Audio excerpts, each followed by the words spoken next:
Chapter 18 Insanity. This morning I allow myself to sleep in a bit, since I'm not required to be at the farm at like 8 in the morning. It's glorious. So much shit has happened since I got here. I really needed this extra sleep. That being said, when the smell of cooking eggs reaches my nostrils, I lurch up in bed in an instant, my mouth already watering. Sweet baby Jesus, what is this gloriousness I'm smelling? I utter to myself, leaping to my feet, reaching for my money bags. Adding yesterday's pay, I have a total of 15 bits. I could go to the spa this morning. Pfft, like hell. Nah, I'm probably going to spend a few bits having some of whatever it is my land pony is cooking downstairs. Set aside the rent payment, and save the rest so that I can eventually get a place of my own. I slip on the clothes I was wearing 2 days ago, which are the jeans and the dark violet shirt. They still smell alright, so I can still wear them. Of course, that will probably change by the end of the day. But that's future me's problem. Then I toss open my door with gusto and bound down the stairs, the smell only getting better the closer I get to it. "The hell are you making, Vinyl?" I demand, walking into the kitchen, taking my host by surprise. Vinyl nearly drops the pan she's holding, but she doesn't, because that would have been a tragedy. The yellow mess in the pan means I was right in suspecting that she's making some form of eggs. "Oh wow, morning bro. Didn't expect you to sound so energetic this early in the morning." Vinyl greets me once she sets the pan back on the stove to cook. She notices me staring at her expectantly, and then she fucking realizes that I asked her a question that I want answered. "Oh, right. Well, I'm making omelets. Want some?" "Damn straight I do. Seems like the most normal thing I've seen so far to eat." I state like it was the most obvious thing in the world. I fish out a bit from my sack and flip it towards Vinyl, who grabs it with her magic and sets it aside with a resigned sigh. "Alright, bro. I'll serve you up then. What do you like on your omelets?" she asks, folding the newly formed omelet over a bunch of mushrooms that she levitates in there. "Well, I'd ask for bacon, but you ponies don't eat meat, so mushrooms, peppers, and olives if you have them," I supply helpfully, lamenting the loss of one of mankind's greatest inventions. I don't really care what I eat, but bacon? That's a rather hefty loss there. "I don't have olives, but the rest I got. That cool with you?" Vano checks with me, looking back at me with those magenta eyes of hers. I shrug uncaringly. So what if I don't get olives? All they do is add a little bit of extra flavor anyway. I'm just happy to be getting some eggs. I lay back on the chair, shutting my eyes and letting that glorious egg smell fill my nose. I start dozing off, since it's still relatively early. It's only when a plate of hot omelette is slid on the table in front of me that I wake up again. "By the way, this came for you in the mail," Vinyl says casually, levitating an envelope over to me. This gets my full attention. "Who the fuck would send me a letter?" I demand rhetorically, since I doubt Vinyl has any clue. I look at the envelope, noting how ornate and embellished it is. "Not a clue, bro. Looks pretty flashy, though," Vanna remarks, referring to how fancy it looks. I scoff and turn the letter over, looking for some sign of identification. When I look at the front of it, glowing letters form one by one before my eyes, spelled in a fancy cursive font. "From Princess Celestia, Canterlot Royal Suites." I read off the letters aloud, just to make sure I'm not imagining this. Holy shit. "Wow, dude, that's from Princess Celestia. That's one heck of an honor. Only Twilight gets private correspondence from her," Vanna marvels, peering over the table to see the writing herself. "Yeah, she must be nuts. Well, let's see what Miss Mindreader has to say this time," I remark, callously ripping open the top of the envelope. Then a beam of yellow light hits me and sends me back to my time like nothing had happened. Pfft, wouldn't that be nice?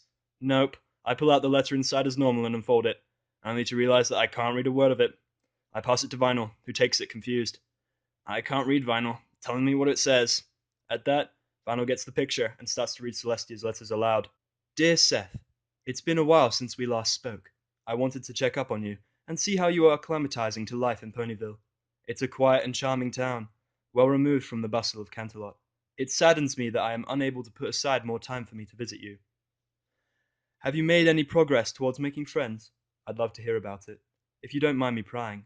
In fact, I'd like to extend an invitation for you to come visit me in Canterlot for a weekend. I can take care of any and all expenses involved, if you're interested. Your loving friend, Celestia." I take the letter back, my mouth stretched into a thin line. Welp, I just got invited to the capital of Equestria by the royal fucking Princess of the Sun. For free, no less. Yeah, right. "That's not happening," I declare flatly. "What? Why not?" Final questions, cocking her head. "She pretty much invited me to go to Canterlot. For free. Fuck that. There's no way I'm going to be in debt to that royalty." "Wait, and you're not doing it? But..." "Look, Vinyl, it's like saying, My head on a chopping block. Yes, please. Fucking yeah, right. How stupid does she think I am? I rant, throwing my hands up in the air. Oh, look at me. I'm this benevolent ruler. I want to earn your trust, blah blah blah blah blah. By the way, would you like to be in my debt? I promise I won't abuse it too much. Dude. Nope, I'm burning this shit. Mind keeping that burner on a bit longer? I cut her off, my rage growing. Vinyl promptly shuts off the stove with her magic, looking exasperated. With that avenue removed, I try to tear the paper to shreds, but Vinyl again uses her magic to take it from me. You really need to chill out, bro. Vinyl scolds me, and then she glances over the letter again. She then gives me a look that clearly says, really. Dude, she's being friendly, that's all. You really shouldn't read too far into these things. What if I lived in Cantalore and asked you to come hang? If you were offering to pay all my expenses, I'd call bullshit on you too. Nobody spends that kind of money on someone they've only met once. I answer her without hesitation. Vinyl groans, letting her head fall to the table's surface.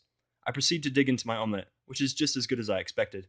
We eat our breakfast in silence. Vinyl's clearly mad at me for saying the things I did about the princess, but I could care less what she thinks. Once I finish eating, I glance up at the clock.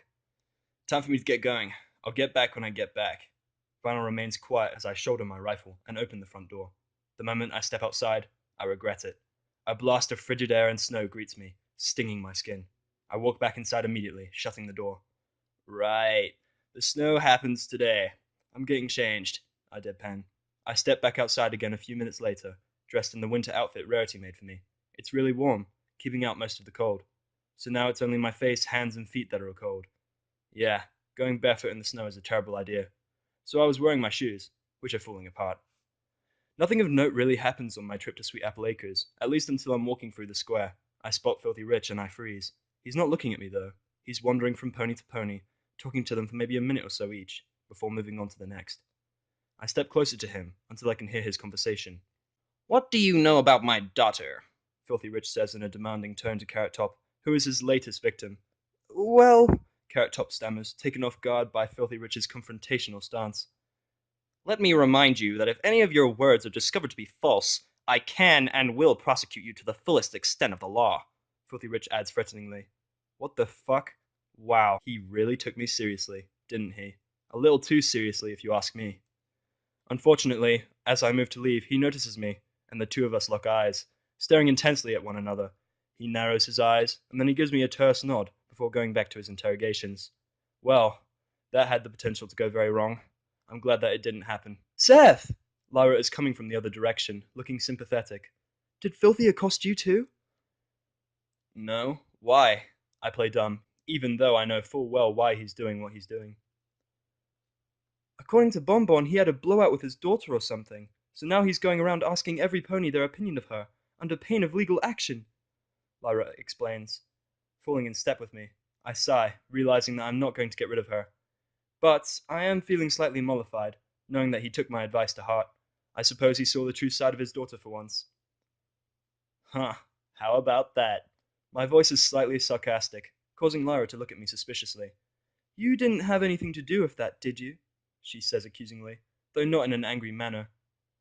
I don't know what you're talking about, I say, equally sarcastically. Lyra pauses, and then she grins, batting my side with a hoof. I don't believe you, you cheeky human. You actually told him about her actually being a brat. It sounds like she's actually praising me. That takes guts, Seth. I'm envious. Why couldn't anybody else do it? I demand, actually curious. Lyra looks both directions before answering in a lower voice. Because Filthy Rich is the head of one of the wealthiest businesses in Equestria. His family is partly responsible for Ponyville's founding, and even now he is responsible for most of town's upkeep, Lyra explains. Okay, that part I didn't know. So what? I essentially chose to go against one of the most influential ponies around. Good job, Seth. You sure know how to pick your enemies. One word from him could ruin any of our lives. That's why no pony said anything, in case he got offended. Good thing I did it then. I don't have a life to ruin, I quip darkly. Lyra's face falls, and then she gives me a hug, irritating me further. Get off me, you ponies are way too touchy-feely. You know you like it, Lyra jokes. I immediately push her off, disgusted. And stop flirting with me, I'm not interested. I know, I'm just doing it because it annoys you. Lyra sticks her tongue out at me immaturely. You frustrating pony. Lyra's laughter tells me I'm not dissuading her at all. Thankfully, I'm almost to Sweet Apple Acres. I wonder what Applejack's going to have me do now that the apples are all bucked or whatever. It's so much fun messing with you, Lyra tells me with a grin. Uh-huh, I deadpan. Now if you don't mind, I have to get to work. Okay, I'll see you later then, Lyra says, and then she stops following me. You should come check out Bonbon's store when you're done. I'll be there too. Right, I reply, making a mental note to avoid Bonbon's shop like the plague. Now that I'm rid of her, I make my way into Sweet Apple Acres, through the snowdrifts that have formed. I guess the Pegasi really went all out into the snowfall today. Still feels weird that weather needs their help to work. I'm on my way to the barn when something cold and wet smacks me right in the face, without warning. Spluttering, I reach a hand up to my face to discover that I've been hit with a snowball. Who the fuck? Is this supposed to be a joke? I'm not laughing. I'm about to tear the culprit a new asshole, or at least, I was until I hear Applebloom's giggling. Instead, I settle with a sigh. Had it been any pony else, I'd be killing them right now. Instead, I know the best way to retaliate. Gotcha, Seth, Applebloom declares, walking out from behind a snowdrift. She looks awfully pleased with herself. You should have seen your face right now. You look so, The filly trails off when she notices the head-sized snowball I'm holding in my right hand. I raise an eyebrow at her surprised face. Yeah, payback's a bitch, isn't it? I remark, and then I throw the snowball directly into her face, just like she had me. Applebloom's squeak of dismay gets me laughing. Think twice before challenging a guy with thumbs. Applebloom shakes herself clean, and then she tries to look indignant, but she doesn't really know how, so she just screws up her face and starts laughing as well. Then she leaps up at me. This time, I'm ready for her, so I can catch her in my arms, bringing her to my face so she can nuzzle me like she's grown so fond of doing. I'll get you next time, she whispers ominously, and then she giggles again. Right. What are you doing out of school anyway? Isn't it a Friday? I ask, wondering if their school system works the same as ours. We get out early on Fridays, Applebloom answers happily, snuggling in my arms as I start walking towards the barn again. Fucking wow. She's so damn cute. She's like a cat that can talk. How's Diamond Tiara? I ask hesitantly. I don't really care how she is, but part of me is morbidly curious as to how she acted after I hurt her. I actually didn't see her at school today. It's really weird. She never misses school, Applebloom responds. You think she's alright? I could care less. Just wondered if she took my advice is all, I grunt, scratching Applebloom behind the ears absent-mindedly. Applejack comes out to meet us once we near the barn. When she sees me holding Applebloom, her eyebrows shoot up, and I hastily put Applebloom down, and then avert my eyes, hoping Applejack doesn't say anything. Aww, Applebloom complains, but I ignore her. Morning, Seth. You're a bit early, Applejack greets me after an awkward moment. Thank God she didn't confront me about her sister. I don't care why I care. It's not my fault she crawls over me all the time. Like I said, it'll be a short work day today. Just needed to come in and help prep the barn for the winter season. Might take a few hours, but that's it. Whatever, just point me to where you need me, I respond apathetically. Applejack smiles and guides me inside, along with her sister. By prepping the barn, she meant doing all sorts of chores around the place, from things as inane as doing laundry to things as intensive as repairing notches in the roof or chopping firewood. Yeah, so let me tell you how awkward it is to do pony laundry, especially in a family of mostly females. It's inevitable that I come across a set of lingerie, which can only be Applejack's, or at least I hope they are. Why the fuck does she even have them? Ponies don't wear clothes, so what exactly is the importance of lingerie? Unless she... Okay, I'm not even going to go on that line of questioning right here. I'm just going to put these in the wash. Yeah, I don't really want to know. What takes me the longest is the firewood. Since I'm weak as shit, I know I can hear Applejack stealthily snickering behind my back every time I miss the log and hit the block, the vibrations making me drop the axe. My arms start to ache after only a few minutes of that job. Maybe that means I'll eventually get muscle from this. The work ends with me fixing a hole in the roof, which is a miserable job, especially in the wind and snow. I never thought I'd be thanking Rarity this much for these glorious clothes. When I'm done, I meet Applejack, Big Mac, and Applebloom in the living room, which is gloriously warm. Good job up there, Seth, Applejack praises, holding out my pay for that day. Hang on, there's another 10 bits in here. I didn't work 10 hours, I observe, looking at her suspiciously. Applejack is smiling, which is really suspicious. Different work means different pay rates, she explains. Uh-huh. That's probably the only explanation I'll accept, especially since I have heard of some employers giving out bonuses for those dedicated enough to come to work, even in icy conditions. So this gives me 23 bits. Yes, my saving is really working out for me. I have a decent surplus right now, so I won't be hurting for food or rent for a while. Care to stay for dinner? No, I reply immediately, having accepted that she's going to ask me every time. Once more, she simply acknowledges me with a nod of her head. This pony is infuriating. Just as I'm turning to leave, something impacts the window with a loud thud, making everyone in the room jump, including me. What the fuck? Applejack opens the window, which is thankfully facing downwards so no snow comes in. Dash, did you mess up another trick? The farmer pony questions wryly. Wait, Rainbow's here? Nah, just forgot to compensate for those wind currents. Rainbow's brightly colored head sticks up rather comically, and then she slides inside the room from outside. She shakes the snow off her coat like a dog, much to Applejack's disapproval. They get really strong before you notice, and oh, hey Seth! Rainbow slides over to me with a smile.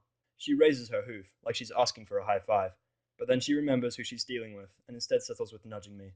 How's it hanging? She asks conversationally. Cold and sore, is my eloquent response. Seriously, what the fuck do you expect me to say? Man, I hate those kinds of questions. How are you? Did you sleep well? My responsive choice is usually shut the hell up to people I don't know. Ha! Tough it out, dude. Maybe we'll get as strong as me one day, Rainbow retorts, and then she starts peeking at my muscles. So scrawny. Can you stop? I snap at her. You asked, so I told. No need to rub your superiority in my face. Just telling it like it is. Anyhow, you finished here? I kinda wanted to go for a run if you wanted to join me. Rainbow doesn't seem fazed by my rude attitude at all. Oh, right, my legs. The only part of me that doesn't ache. Might as well fix that.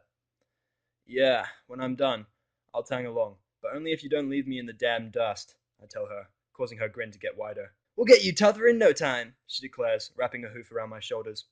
Thank you, personal trainer Dash, I deadpan, the sarcasm practically dripping from my tone.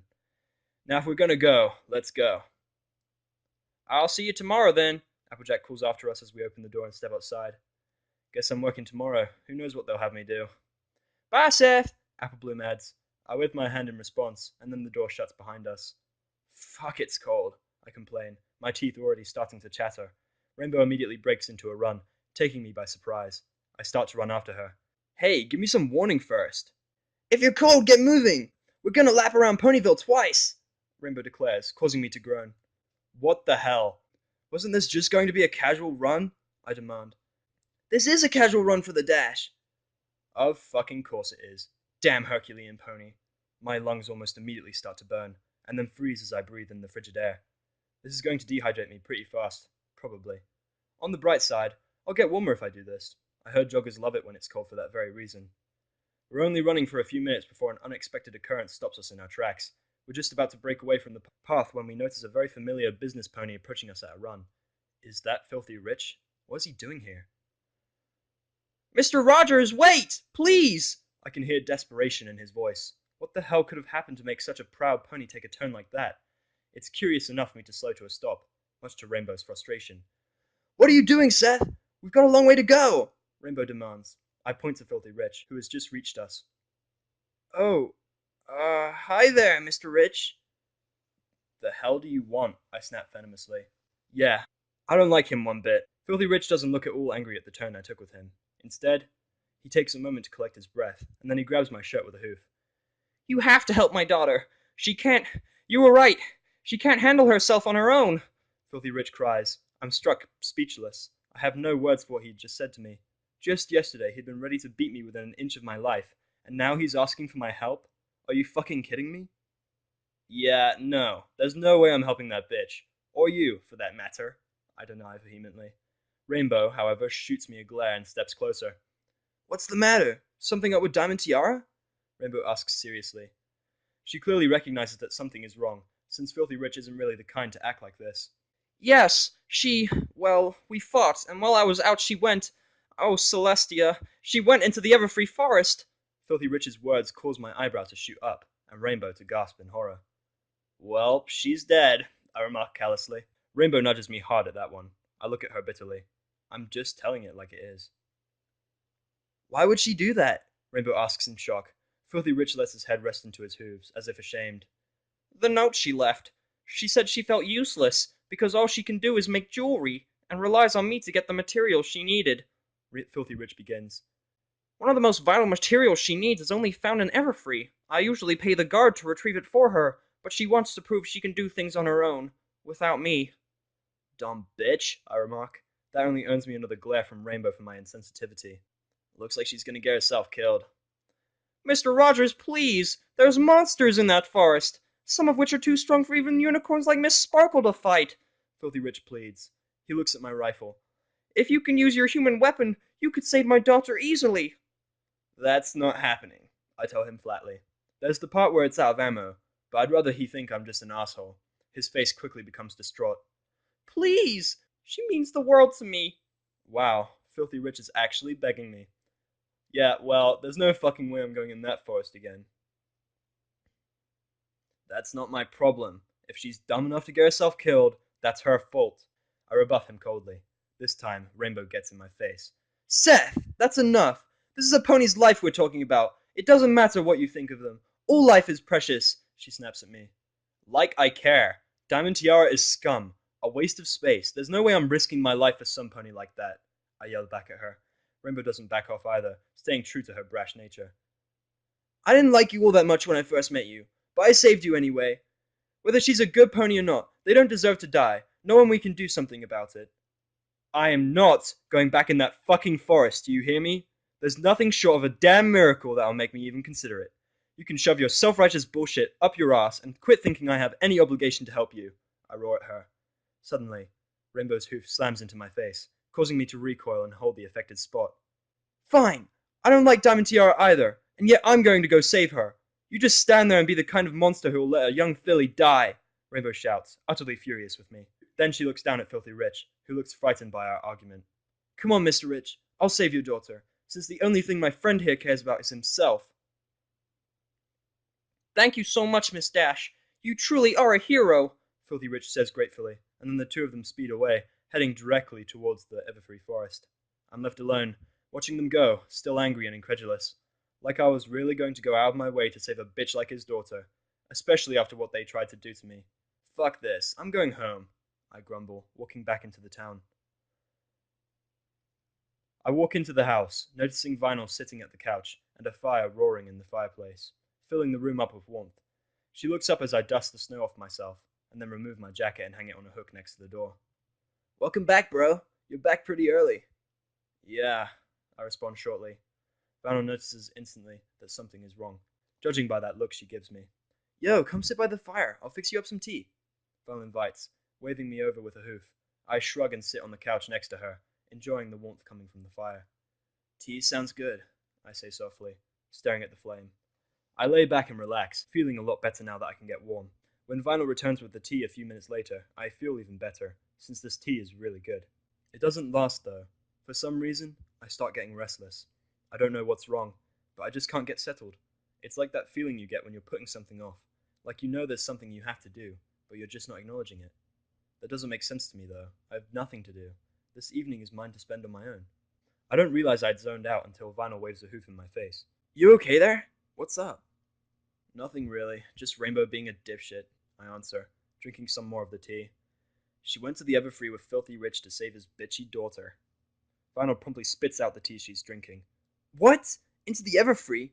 She exclaims in shock. That's crazy, dude. That place is really dangerous.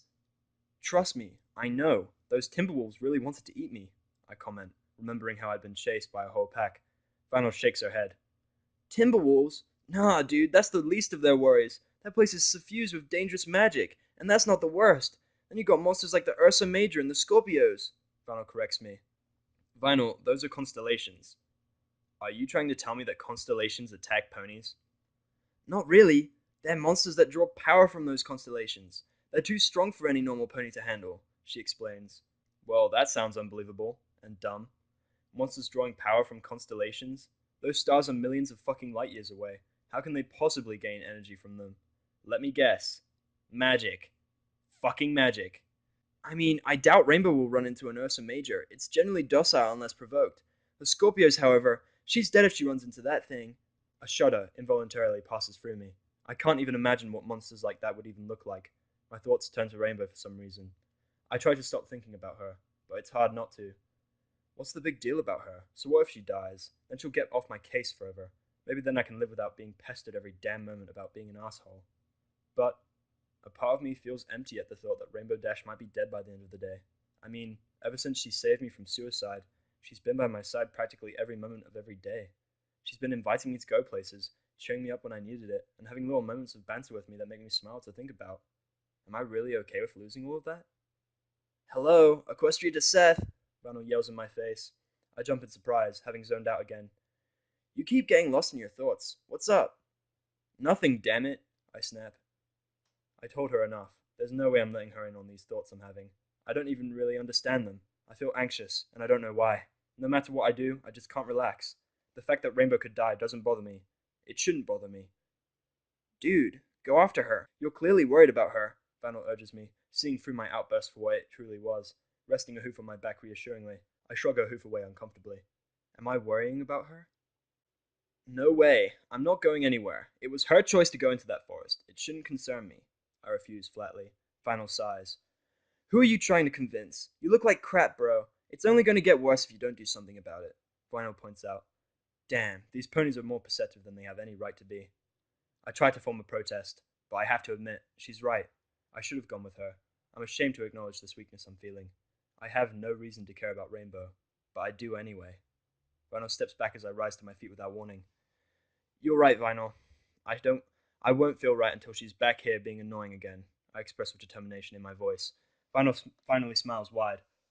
I'm leaving. Wish me luck. You got it. You just go in, get her, and come back out. I'll contact the guard in the meantime, she tells me.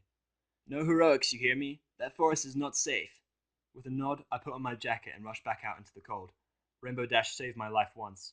It's time for me to save hers, because that's what friends do. I run through the streets, earning curious looks from every pony that I pass. They're probably wondering why the human, who is always yelling and looking bored, is giving it his all to get through the town. I pass several ponies that I know, but I don't even spare them a glance as I continue on. Yes, Rainbow Dash is my friend, as much as it pains me to admit it. As egotistical and annoying as she is, she keeps true to her word. No matter how much I snap to her, no matter how much I try to physically harm her, she never left me. It's time for me to return the favor. But if I admit that Rainbow is my friend, then I have to also say that Applebloom is also my friend.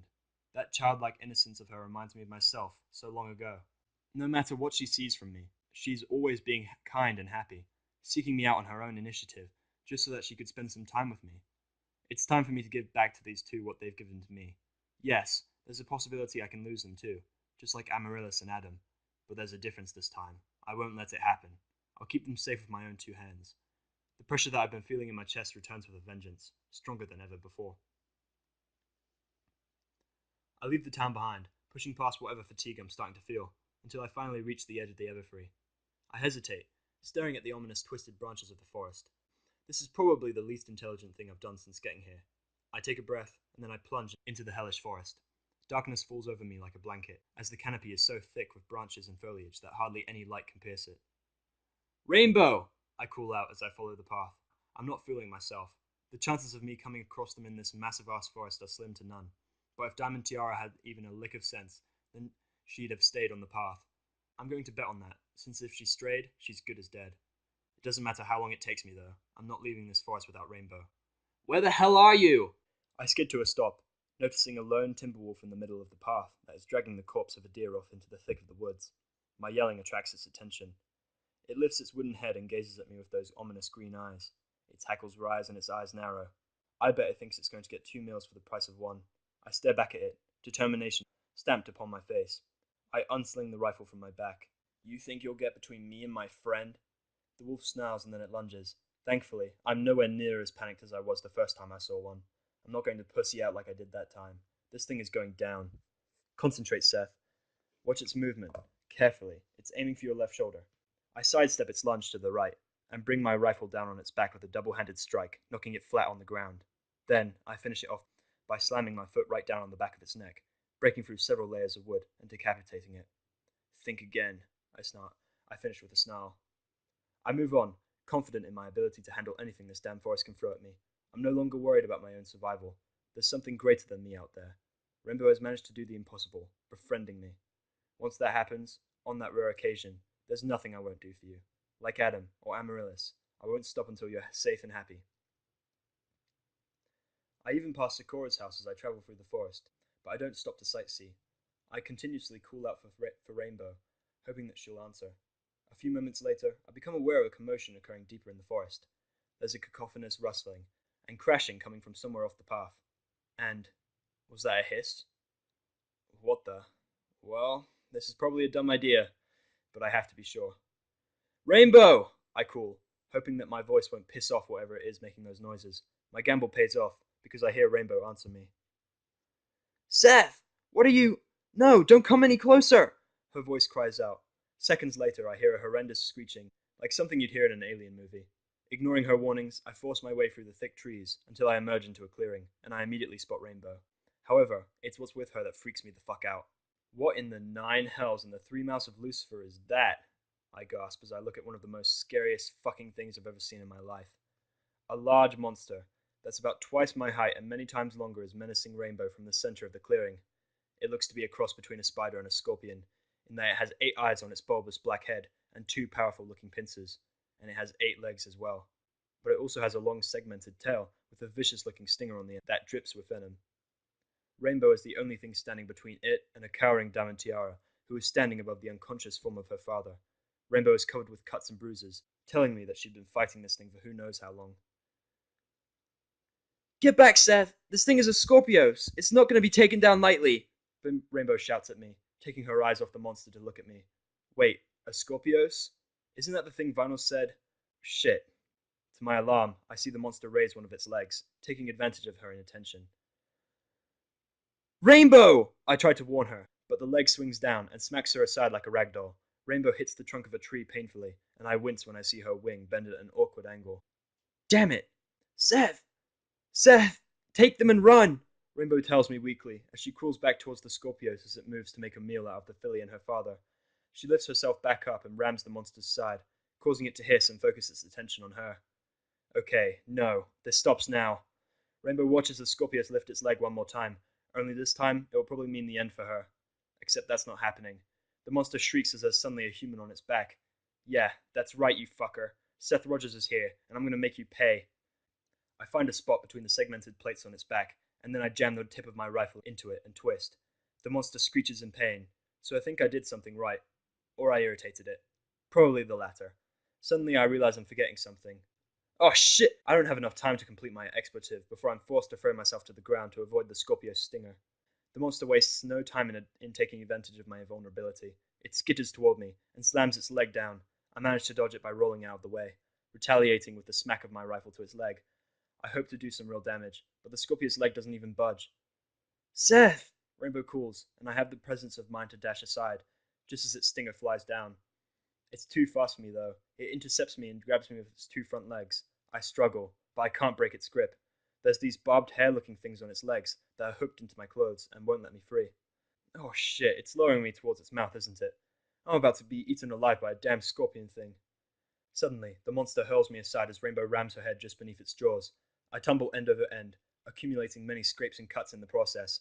My body aches as I lift my head to see Rainbow being knocked aside like nothing once again. This time, the Scorpios goes in for the kill, and I'm just not close enough to stop it. Damn it, no! I shout helplessly as the monster approaches the helpless Rainbow. It's going to kill her right in front of me. I'm about to lose another one of my friends, just after realizing that I had one. This isn't fucking fair. Why must this goddamn world take everything from me? The pressure in my chest intensifies, and I can feel it shifting like when I'd confronted Diamond Tiara, like it's trying to get loose. Why is this happening? If I had gone with her, maybe we'd have gotten Diamond and gotten out of here before this fucker had showed up. But now, I had to be stubborn and get all hung up on the fact that it's Diamond we're trying to save. Because of that, Rainbow is going to die. Am I really going to lie here and let this happen? My muscles, they won't listen to me. Move, body, move! Your friend is going to die! Slowly, I rise, a strange lethargic feeling passing over me. My vision wavers a bit, and I nearly unbalance, but I manage to stagger to my feet. I won't let this happen, I growl, the pressure on my chest almost unbearable. Not now, not ever. I won't. The pressure shifts again, and this time, I stop subconsciously holding it back. I let go, and everything changes. Now, I don't remember much about what happens next. It was like the whole thing was a blur. However, I'm going to state as much as I can, with outside accounts piecing together what I don't remember. Something roars around me, and it's not the monster. The air in front of me turns darker, and starts to shimmer and distort, almost as if I'm viewing everything in front of me through a translucent dark flame. My eyes, My vision flashes lime green several times, and then it stays like that. I can see every individual vein in my eyes as red jagged lines. The edge of my vision flares purple. I can't really explain it, but I can feel so much death. From the ground, I can feel places where living creatures have died, like another sense. I look down at my hand, and for some reason there's a dark energy surrounding it, with sparks of green lightning emanating from it. What is this? I don't care. I don't fucking care. All I know is that I feel powerful, and it feels good. The Scorpios reaches Rainbow, and one of its legs rises up for the killing blow. My eyes snap to it, and it seems like it's happening in slow motion. I can feel several currents in the air, almost as if I'm standing in the middle of a calm hurricane. I don't even feel in control of my body as I pick one of them that's directed towards the Scorpios, and then I tug upon it. The ground cracks and ruptures around my feet, and then my vision blurs as I'm suddenly transported at a ridiculous speed to directly in front of the Scorpios. Without flinching, I block the monster's leg with my forearm. The force of the impact practically causes a shockwave to emanate from the collision. My eyes narrow. I won't lose any more of my friends, I tell it calmly. Even though I know it can't understand me, I slowly reach up and grab its leg with my free hand. I'll be taking this. Without putting more than a paltry amount of effort into it, I rip away its leg entirely from its body. The monster's screech deafens me as it scuttles back, ichor spurting from the stump where its leg used to be. I grab hold of another one of those odd currents so that I appear directly in front of it once more. Did I say you could run, you insect? My voice rises in pitch slightly, becoming almost maniacal. I can't help but laugh crazily as the Scorpios attempts to defend itself. I duck under another of its legs with ease, and then I punch it directly in the face. That dark energy rippling around that arm. All of that energy rushes forward upon impact, burning away the monster's face and rendering useless several of its eyes. In retaliation, the Scorpios brings its stinger to bear, the weapon shooting forward in an attempt to impale me through the middle. My right hand snaps up and grabs the tail just under the base of the stinger. I'm going to make you suffer, I promise it, a twisted grin forming on my face. My eyes grow wider, and my pupils smaller, making me look truly crazed. My right hand closes tightly, crushing the creature's tail with my new power. The stinger falls to the ground, useless, as the monster screams out in its pain, pulling the tail back and attempting to whip me with it. A current takes me high above its head, and then another shoots me right back down. When I drive my dark flaming elbow into its back, cracking the carapace, I then grab the monster's tail when it tries to hit me with it again, hop off of it, onto the ground, and then use my new strength to fling the monster clear across the clearing into a tree, like it weighed nothing. I hear Tiara scream as the Scorpios hits the tree, but I could care less. I even ignore Rainbow as she stares at me in awe, my mind instead focusing on what degree of pain I can inflict upon this monster. I don't know what comes over me, but it just feels right to grab my rifle. Just that simple action causes dark energy to arc down my arm and course through the weapon. I aim it steadily at the rising Scorpios, lining up a shot through the sights. I know it doesn't have ammo, but the part of me that cares is far from being heard right now. It's so much easier just to let the darkness take over. The monster sees me pointing the rifle at it. It gives one last defiant screech before I pull the trigger.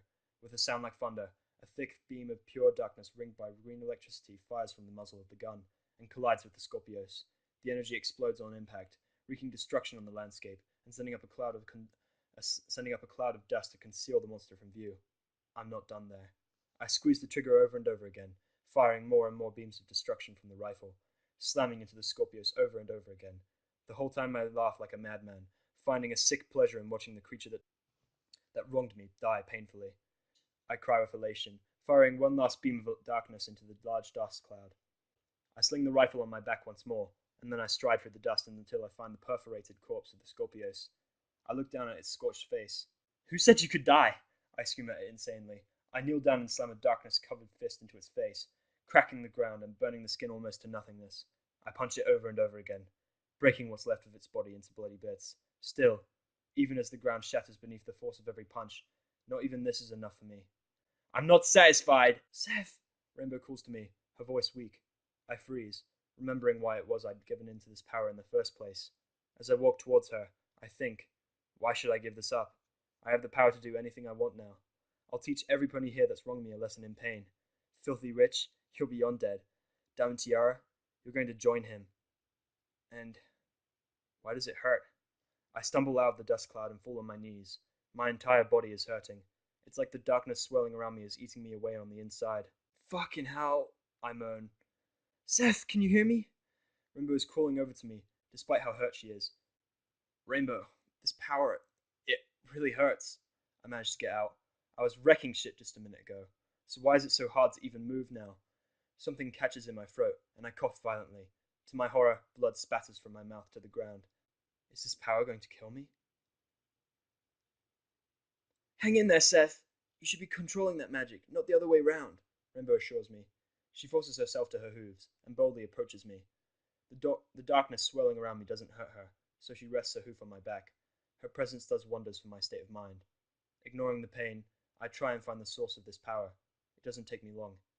It feels like there's a river passing through that area on the center of my chest, where the pressure had once been. You saved us, Seth. You don't need to exert yourself any longer. She's right. It's over. With a great deal of effort, I manage to stop the flow of energy that's passing through my chest or whatever, and the darkness around me fades away to nothing, and my vision returns to normal.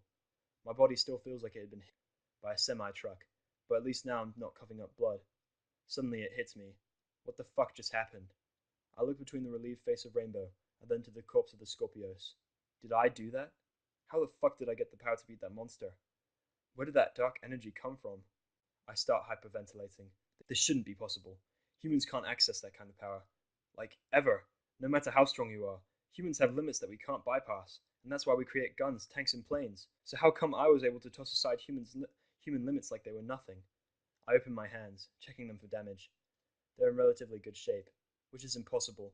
The laws of physics don't work that way. Hitting that monster with a punch strong enough to actually hurt it should have broken my hands from the reactive force, and yet my hands are fine. This world does have consistency, though, in that if something breaks the laws of physics, magic is involved. But that means I just fucking use magic, I say aloud in an incredulous tone. How fucking surreal is that? I hear no response from Rainbow. Looking down in alarm, I see that she's passed out. Fuck, she's actually hurt. I need to get her back to the town, so that she can get those wounds treated. I need to do the same. Who knows how much internal damage that magic inflicted on me. Come here, I say to Rainbow. Even though she can't hear me, I reach down and lift her up, draping her front hooves over my shoulder and standing up.